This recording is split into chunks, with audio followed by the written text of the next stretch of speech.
do you think about Canham's Creation Museum?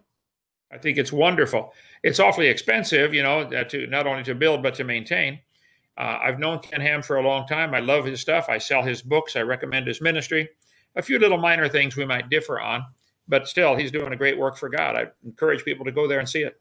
What do you think about Hugh Ross? I debated Hugh Ross for 3 hours on the John Ankerberg show.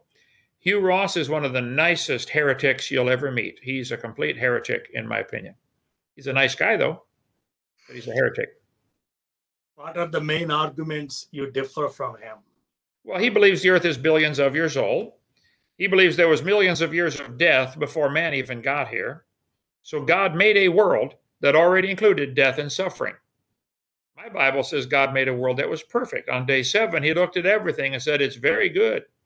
If the lion is running around tearing the baby zebras apart, that's not very good for the baby zebra. So all the animals were vegetarian when God first made it. All the animals were friendly. After the flood, in Genesis 9, God told Noah, now you can eat meat, and now the animals are going to be afraid of you. So Hugh Ross teaches the days of creation, each one is billions of years, and they all overlap each other. Complete heresy. Crazy. Does it affect evangelism in any way if you believe in old age? Well, you have to wonder, when he evangelizes, what's he leading people to believe? Jesus said the creation of Adam was the beginning. Well, was it or wasn't it? He said it was. So you think that anger at the creationism is essential part of evangelism? Yes. In order to believe and be saved, you have to believe that Jesus was God in the flesh and that he was crucified and that he rose from the dead. You'd have to believe those things. I don't know what Hugh Ross believes on that, but if you're still talking about him.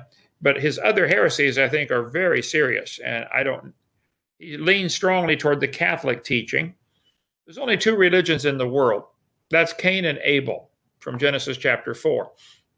Cain brought his fruit and vegetables and said, God, look what I did for you. God wouldn't take it. Abel brought a sacrifice, a lamb. God said, I'll take it. So from the very beginning of history, we were taught our works will not save us. Somebody else has to die in our place. In Abel's case, it was a lamb that died in his place. In our case, it's Jesus Christ, the Lamb of God, that died for us. So salvation is a gift of God because of Jesus' sacrifice on the cross, not because of our works. The Catholics are trying very hard to please God with their works. That makes them good neighbors, but it doesn't make them Christian. Like if someone like Hugh, forget about Hugh Ross, but if somebody believes that at these billions of years old and that believes in Jesus, that Jesus died for his sins, rose again from the dead, could he be saved? Yes, I think God is much more willing to save than we are. He's not willing that any should perish. And you don't have to be right on every single doctrine to go to heaven. But some key doctrines, like who was Jesus?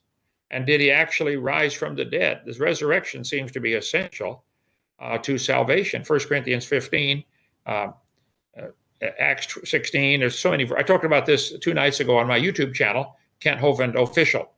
You can watch that and see. But the resurrection is essential to believing in salvation. I don't know that you have to be right on the age of the earth or, those are probably secondary issues when it comes to salvation.